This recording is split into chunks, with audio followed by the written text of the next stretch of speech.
So you have served the county for 13 years. 20.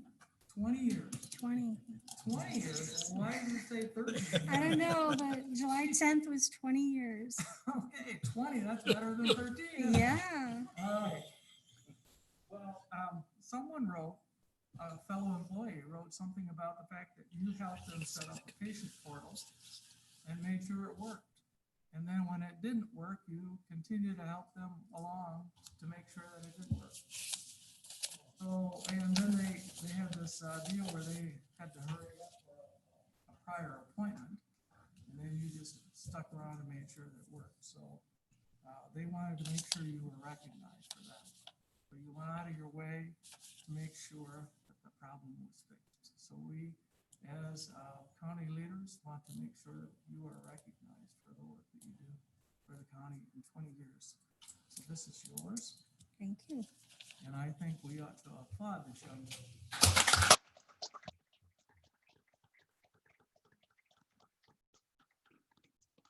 Want to say anything, you may. Thank you.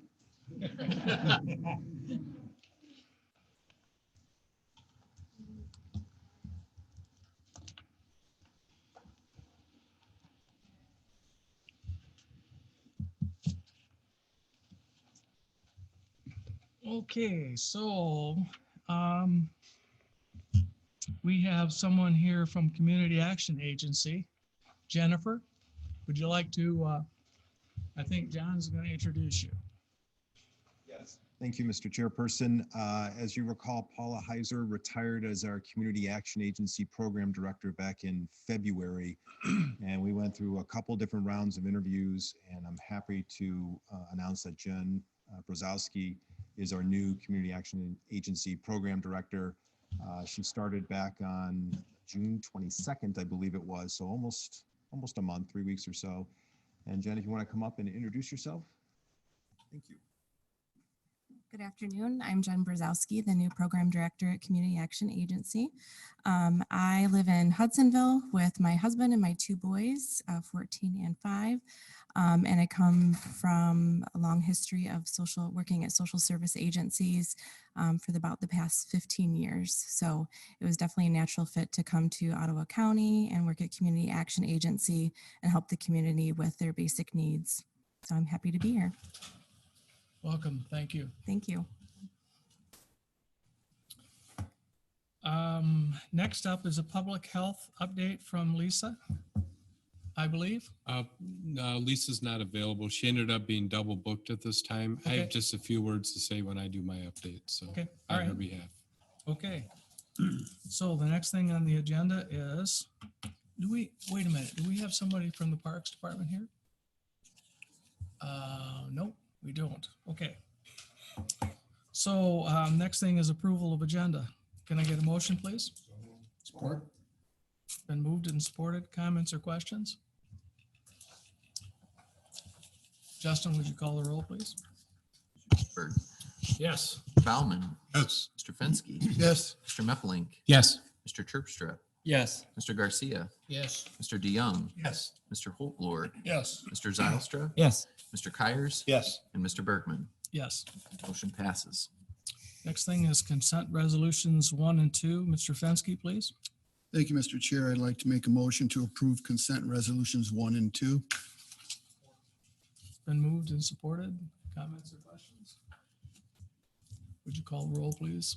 Mr. Kyers, Yes. Mr. Holtlor, Yes. Mr. Meppelink, Yes. Mr. Terpstra, Yes. Mr. Garcia, Yes. Mr. Zylstra, Yes. Mr. Fensky, Yes. Mr. Dannenberg, Yes. Mr. DeYoung, Yes.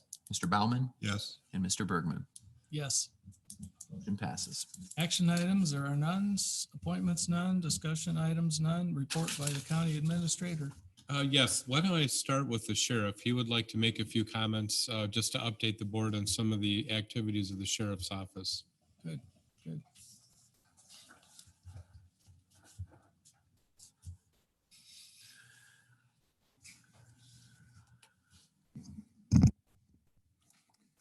Good afternoon, Mr. Chair, members of the board.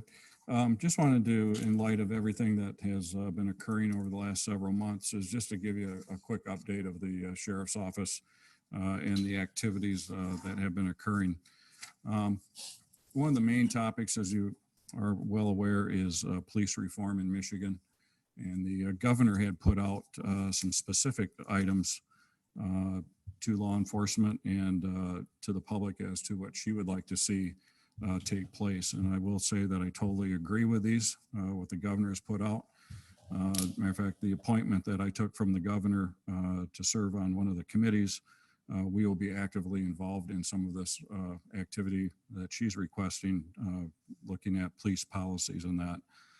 So I want to run you through just a few things. One of the reforms that the governor would like law enforcement to look at across the state are the policies. I'm proud to say that about a year and a half ago, we brought on a firm called Lexipol to redo all of our policy and procedures for both road patrol and the jail.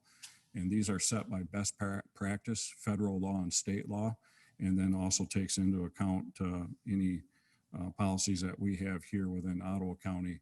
And again, Lexipol is a national firm and highly rated for their work. So we are actively wrapping that process up right now for the sheriff's office. The questions come up, do we do chokeholds or train in them? We do not. That is in our policies. Limit the use of no-knock warrants. We do announce before warrants are served. The duty to intervene, for a police officer to intervene if he sees another officer not handling a situation appropriately, that is in our policy and procedures, and that's also in the Michigan law.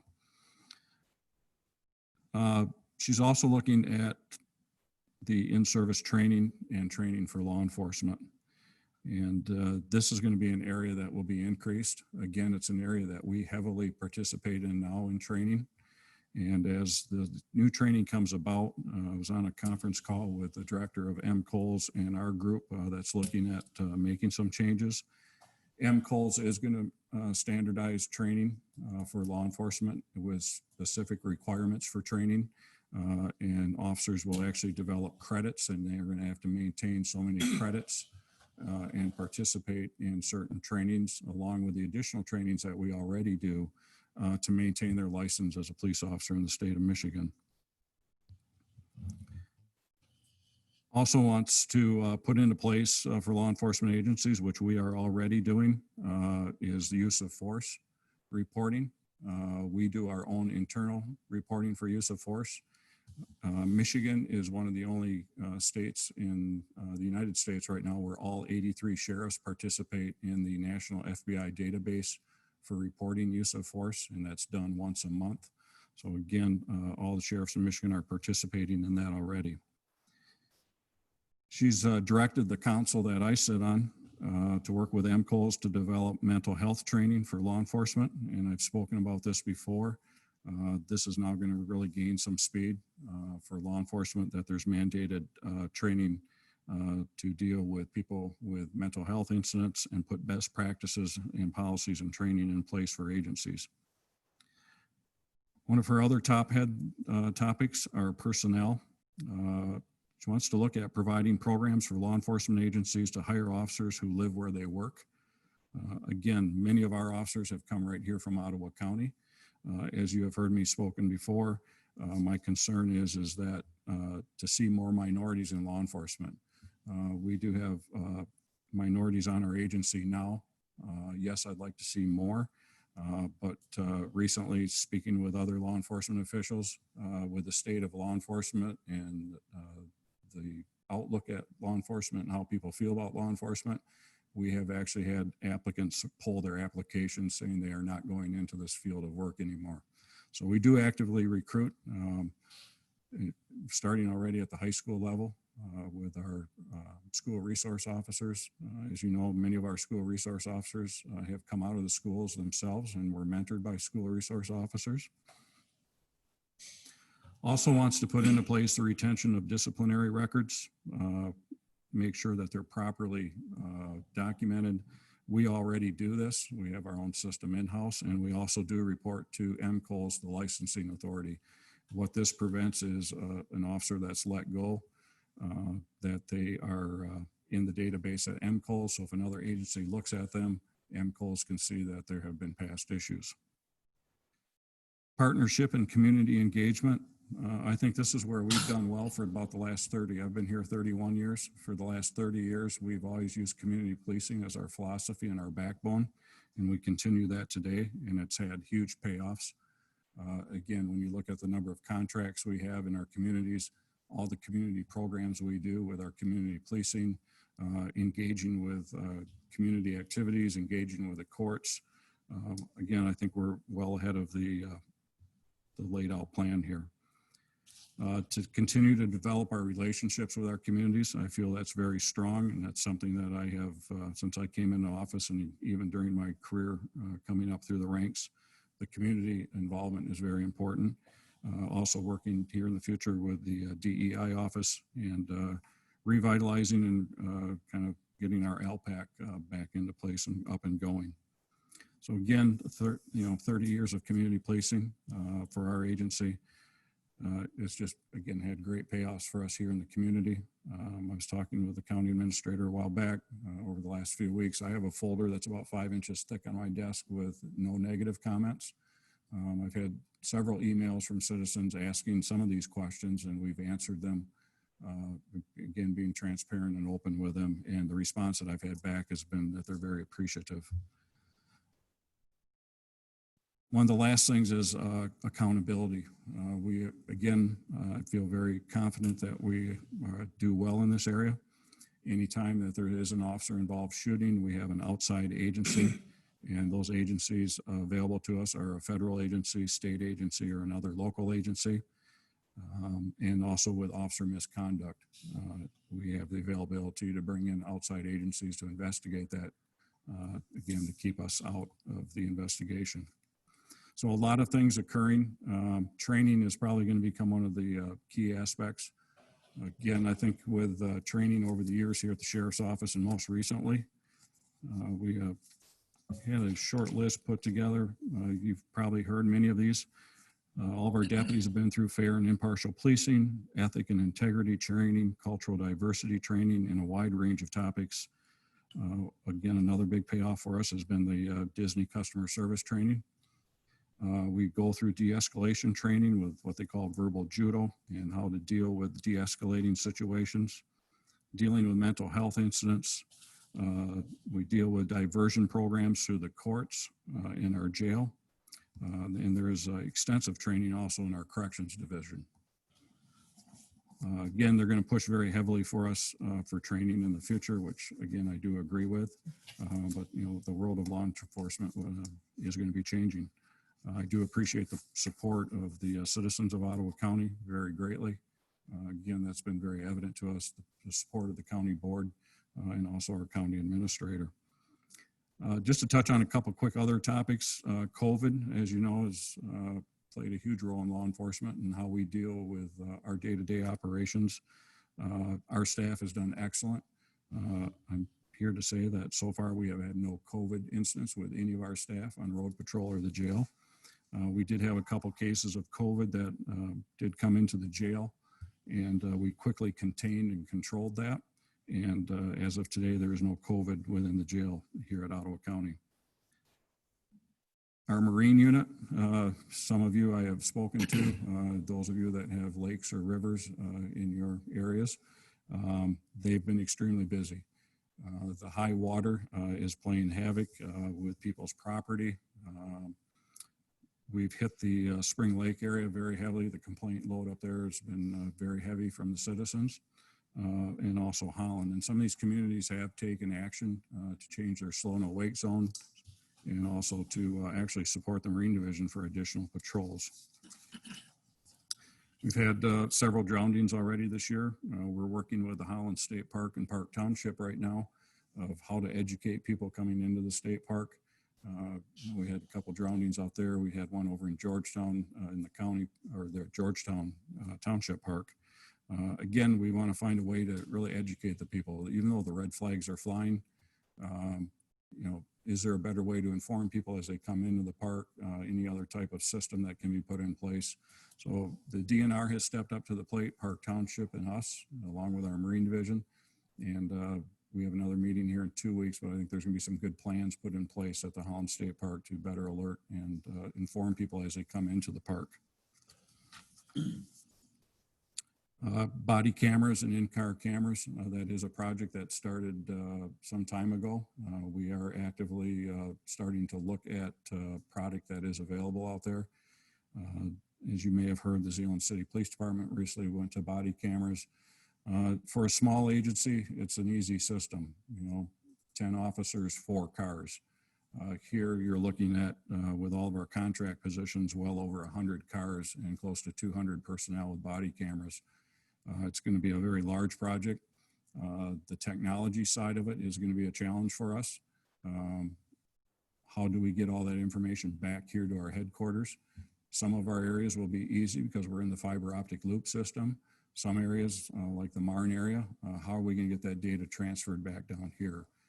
We know we cannot do it through the 911 system because the pipe is not big enough to run all that data through. So we're going to have to look at other options. So again, that is a project that is underway with us. Also, I'm sad to say that Director Nick Bonstell will be leaving our agency at the end of this week with our emergency management. Nick cannot be up here. He's off at another meeting right now, but Nick's taken us through the storms, the high water, the erosion issues, large gas leak, large oil spill, and as many of you heard, through the COVID situation. Highly skilled individual. He's going to be greatly missed by many people here in Ottawa County. And Nick has taken a position as Emergency Management Director with Semco Energy of Michigan. So he'll be their main Emergency Management Director.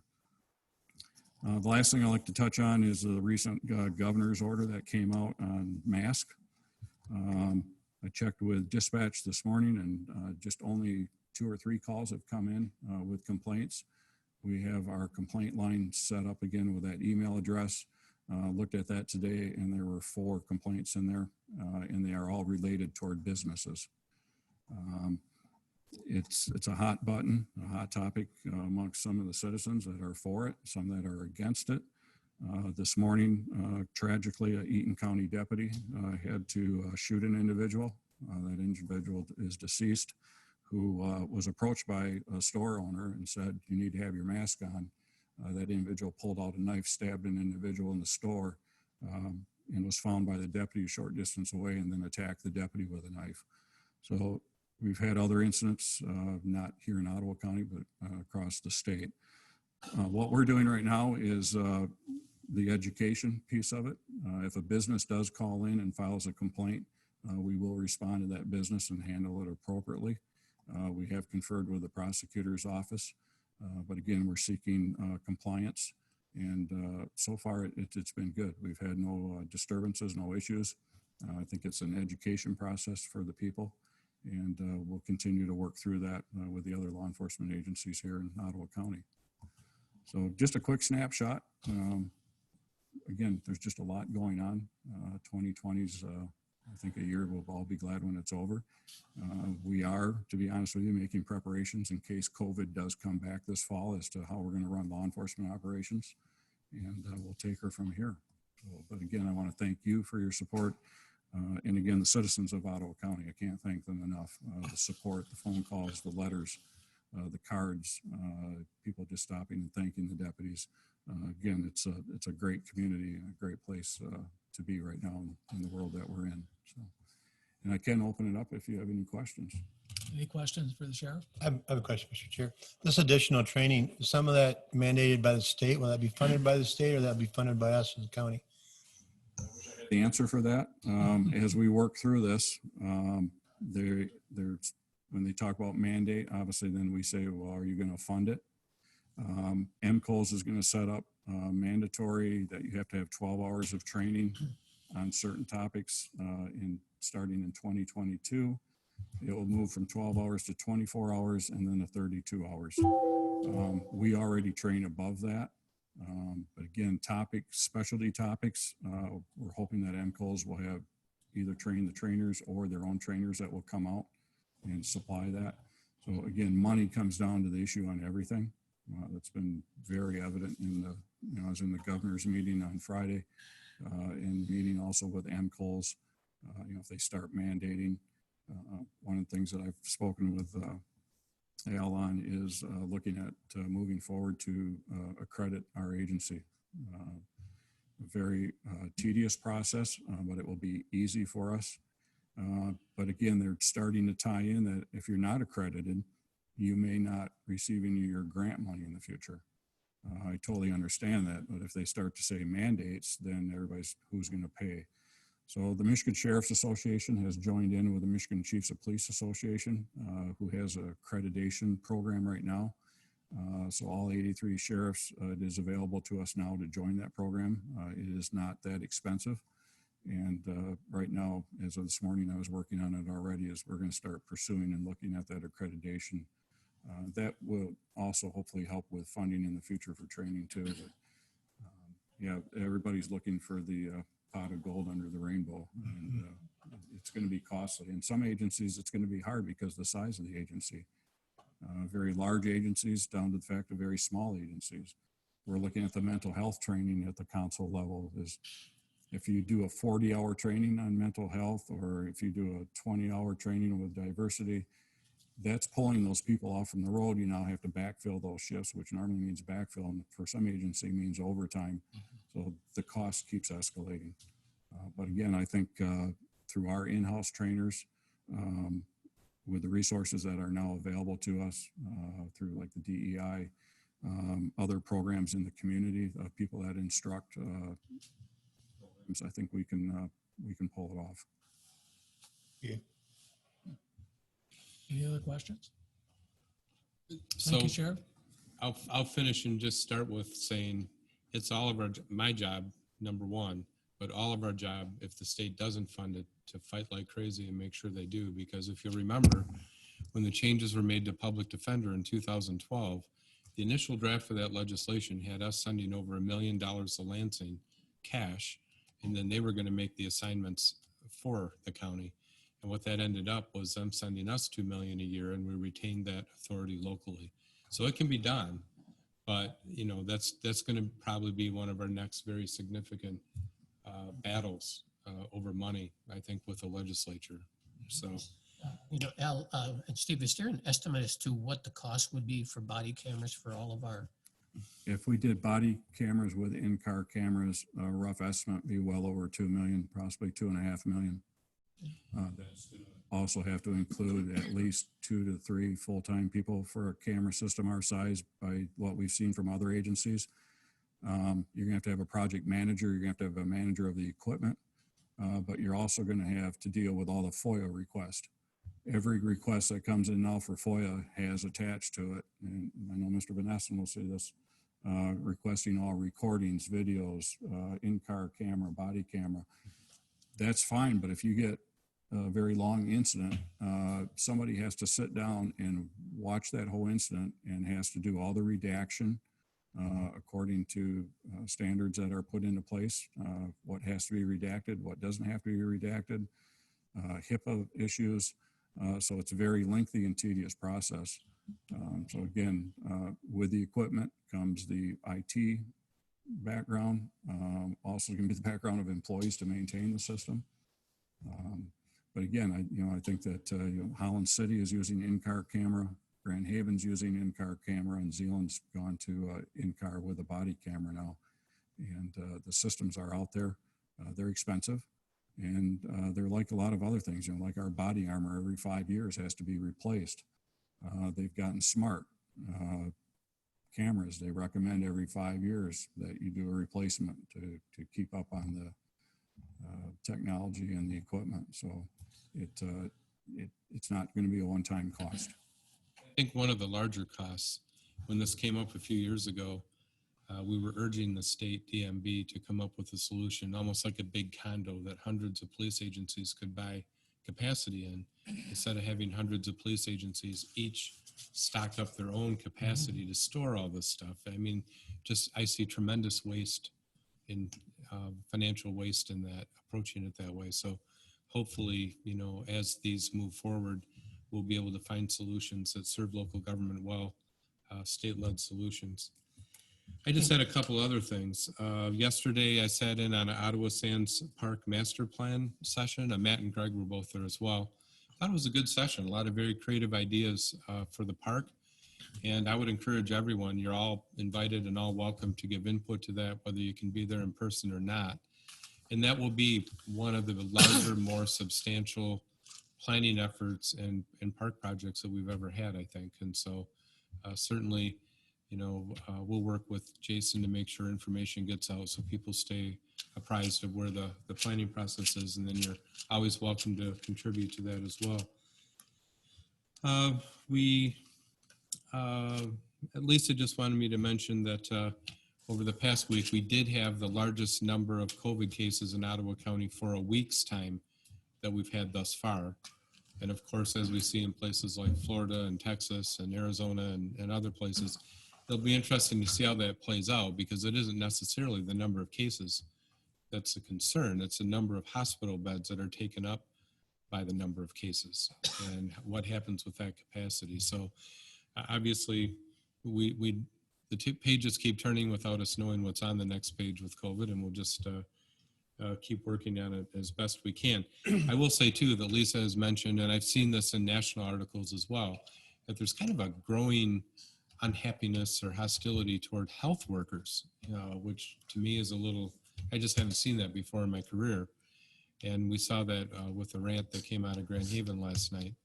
But I think that it's important for people to understand that county employees are just, they're part of you. They come out, many come out of the county in West Michigan, and they're simply doing the best job they can per the legal requirements they have to do their job to keep people safe and happy and prosperous and all that. And so I think that many times in local government, we bear the brunt of unhappiness with federal government because people don't know how to lash out at federal government, and many times even state government seems remote to most people. And so it's very convenient to lash out against county government or city or township or village government. So just hoping that people can keep balance and keep perspective and understand that county employees are part of the fabric of society that they're part of as well.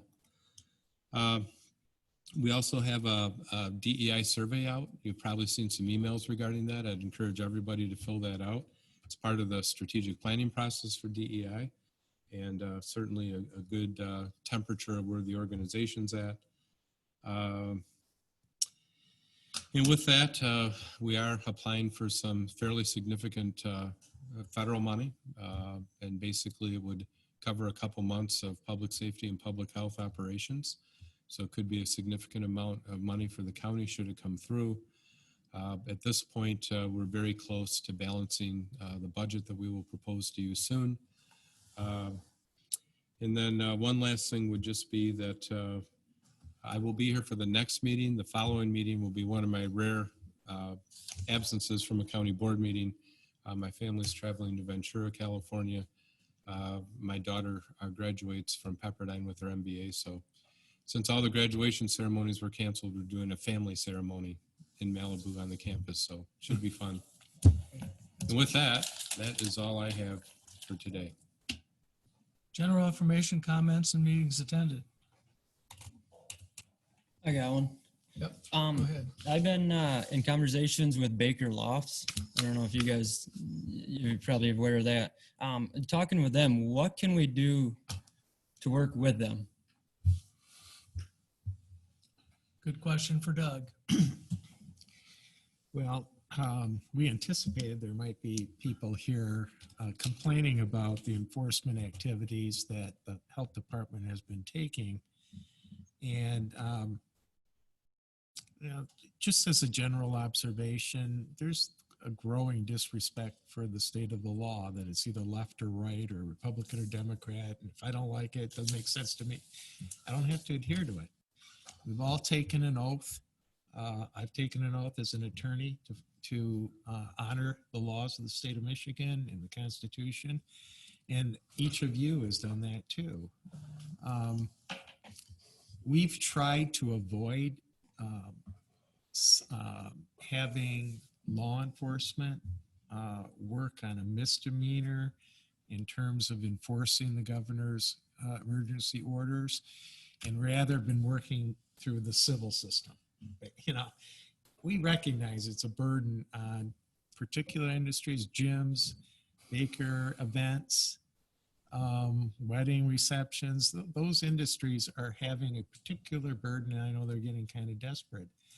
So rather than send them a citation with a misdemeanor, and we've been having my office work with the health department and try to get cease and desist orders and put them in place. I've told Baker Lofts if they could, or Baker Events, if they could get the governor to clarify, because they have their interpretation of the order, if they could get the governor to clarify that they can hold wedding receptions indoors with more than 10 people, we'd be happy to back off of our cease and desist orders. I don't know if they tried that, but the governor did issue a FAQ, and she couldn't have been more expressed that in our region, wedding receptions cannot exceed 10 people indoors or 100 people outside. We've encouraged Baker Events to get a tent. You know, they ask questions about, can they enclose the entire tent, you know, with sidewalls? Well, you know, that kind of defeats the outdoor purpose of a tent if you fully enclose this sidewall. So no, that doesn't work. If it rains, you drop one side. We've tried to work with them on that. But Commissioner, other than ignore the governor's emergency orders, which I can't ask our health department to do, I don't know how we work with them. There is an executive order. It applies in this region yet. There are a couple regions where it's been lifted, but it's here in this region. We have, not so much with the events, but with the gyms, we're getting some people that are very frustrated because they're closed and others are open. And so, you know, you have that equity issue going on too. It's not bad enough that these businesses are being affected because of their nature in the way they are. But then if the rule of law isn't respected and enforcement doesn't occur, some of them get away with it and some don't. And it's tremendous pressure on those who are honoring the law if we don't enforce it. So I've tried to work with them. I've tried to encourage them to contact the governor's office if they think we're wrong. But at this point, it's clear we're not wrong. And the governor has clarified that we're not wrong. They're limited to 10 indoors. And if they want to have an outdoor, they're limited to 100. So that's no. Because, I mean, we can't work with them and try to contact the governor's office ourselves and try to help them? Ottawa County way, Disney way, encourage, help. I mean, we're just a flat up, nope, you can't. So there's no weddings in Ottawa County. Over 10 people. Well, you can have a wedding. We're talking about wedding receptions here. He has a tent, and that he has a tent set up outside. So he can have 100 people in that tent. Yeah. The one thing that he's expressed to me on the phone is a church can have a church service with 100 people, a wedding inside a church. But across the street at his facility, he can't have the ceremony. And he's not only trying to make sure that he can provide a safe service, he's working, he's proven it. He's got air purifiers added to his HVAC systems. He has sanitation stations implemented. His one spot is 5,800 square feet, a capacity of 375 people. Let's use common sense. He's able to fit 100 people in that space, socially distance. I've explained to the owners of Baker Events that a church cannot hold a wedding reception either. That's a social gathering. So the problem is the wedding receptions. It's not whether it's a church, whether it's Ottawa County, you cannot hold a social gathering of over 10 people indoors.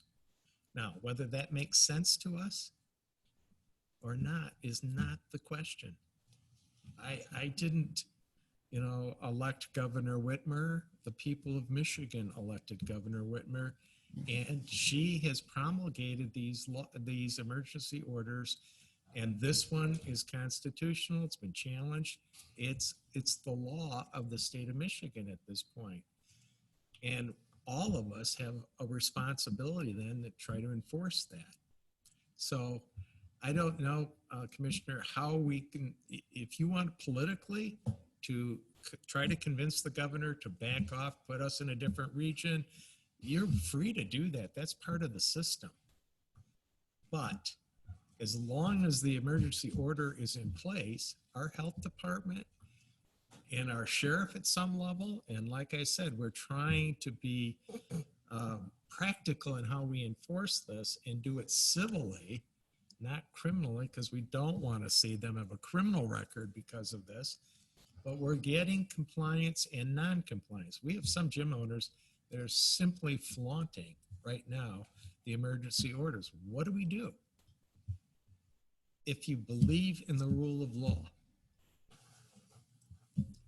So I would strongly urge us to support our health department. If you want to work politically behind the scenes to move us from one region to another, or to have exceptions where there's a HEPA filter or not, that's all legitimate. But once the law is in place, we have a responsibility to enforce it.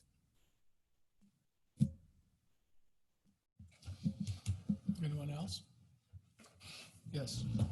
Thank you, Mr. Chairman. A couple things, if I may. The Farm Bureau picnic is coming up. I think everybody got a brochure.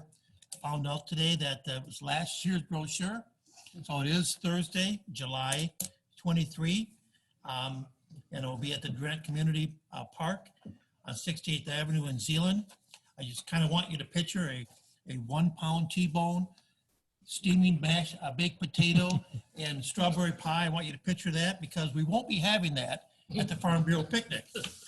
We'll probably have chicken again this year. But I know our farm community would love to see our Board of Commissioners there. We all know how important our farm community is to Ottawa County. So again, it's Thursday, July 23, and it's at 6 o'clock, okay? And I'll make sure I'll check with Farm Bureau. I'll concur all those dates and times again and make sure everybody gets a message.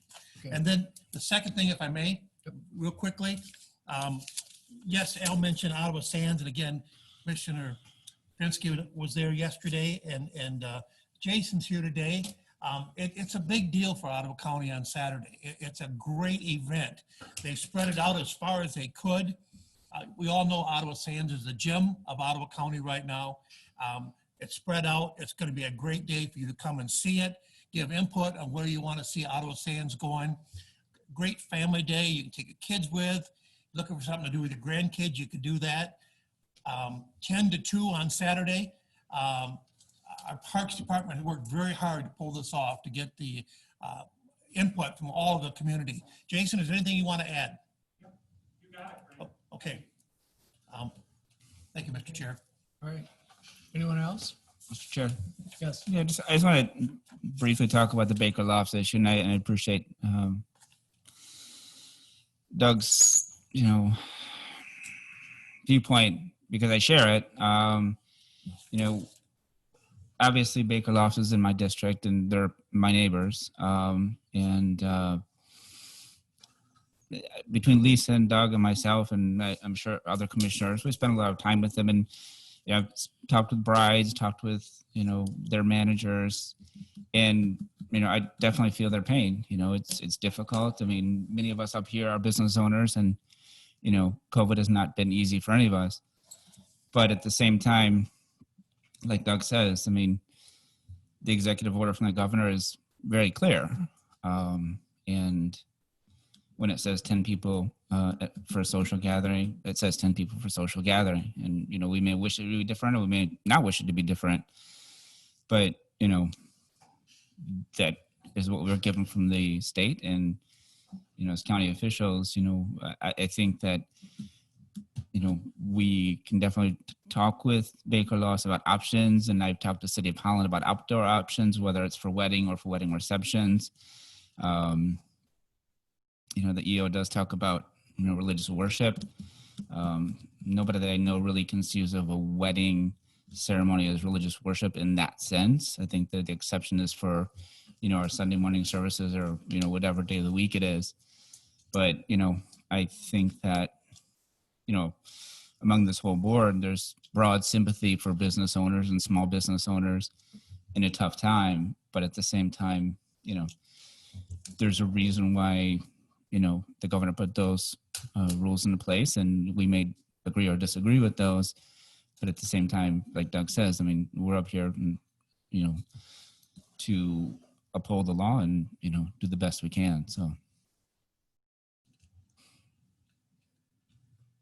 Thanks. And along the same lines, we don't have the authority to overrule an executive order or the governor. So I understand the issue, and I understand businesses having to struggle with this, but I also understand our health department having to struggle with health issues at the same time.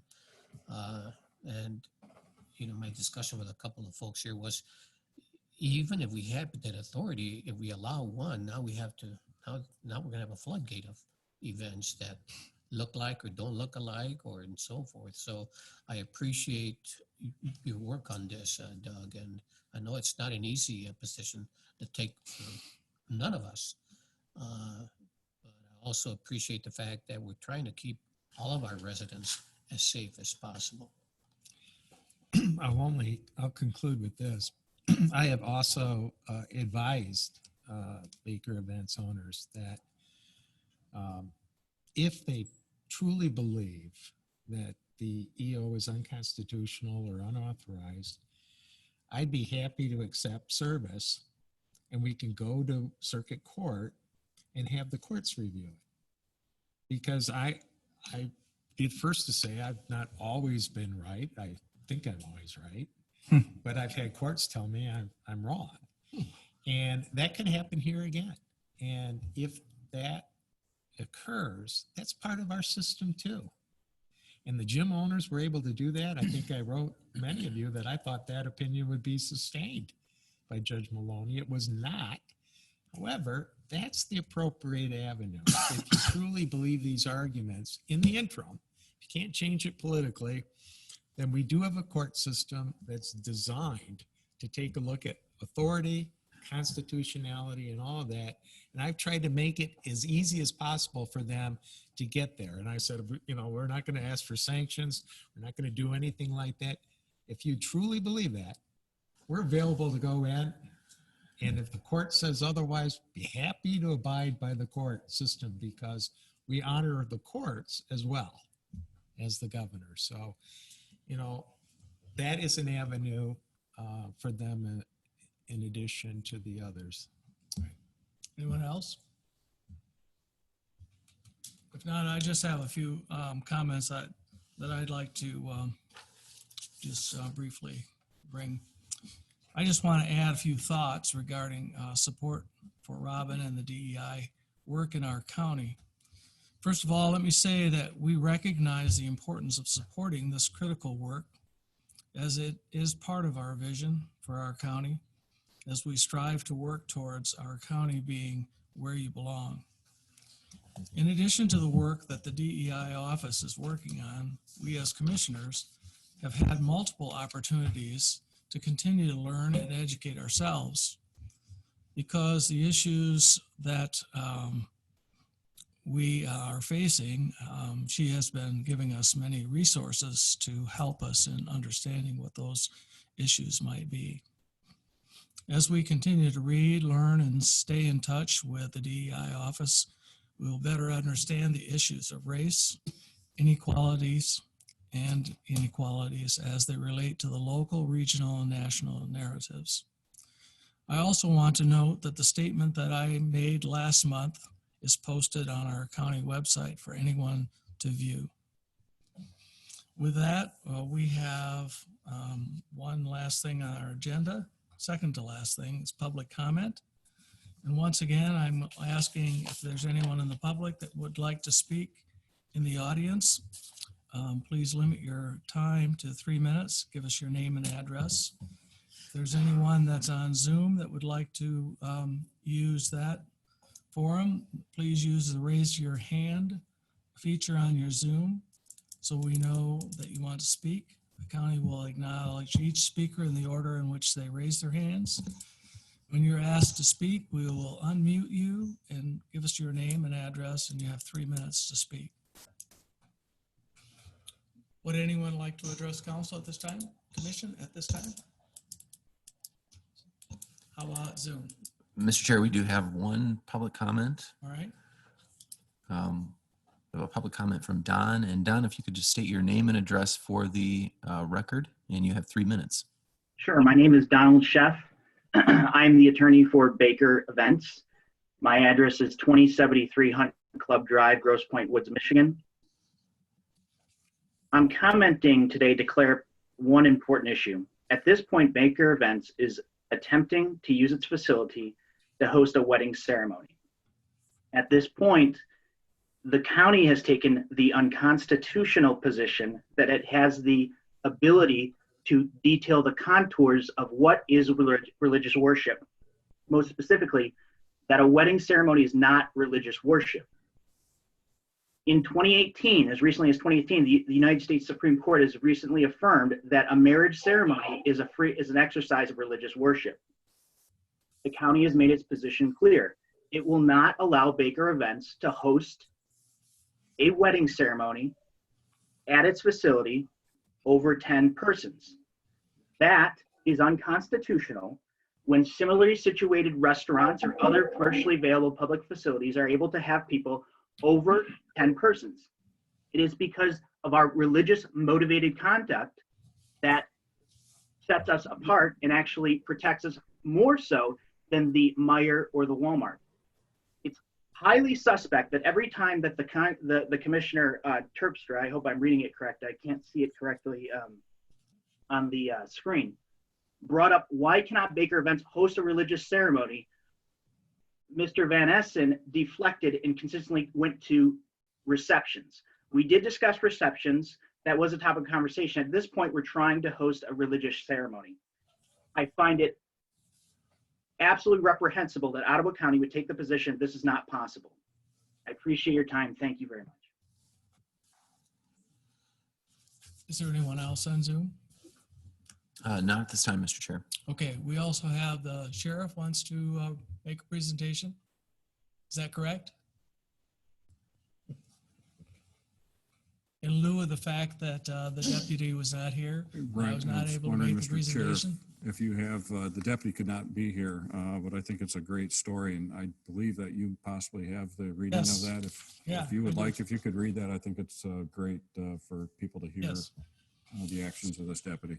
So this is Deputy Jim Dreyer. He was nominated because of outstanding service. Apparently, there was a 99-year-old lady that called in that was concerned about someone that was entering her home without permission. And she noticed that there were some items around her home that were moved around, and she had locked her doors. And Deputy Dyer returned to her home after his shift, or before his next shift, and brought locks and tools with him and installed new locks for her. And so she was very proud of the fact that he took this action and called this duty, took this action on his own and made this a great example of the Ottawa way, and that he should be recognized for his exceptional customer service. So that's why we were going to do that tonight or today. And so you're going to bring that back to him. Is that correct? Okay. All right. That was the last thing on the agenda, other than a motion to adjourn. Moved and supported. Comments or questions? All in favor, say aye. Aye. Thank you.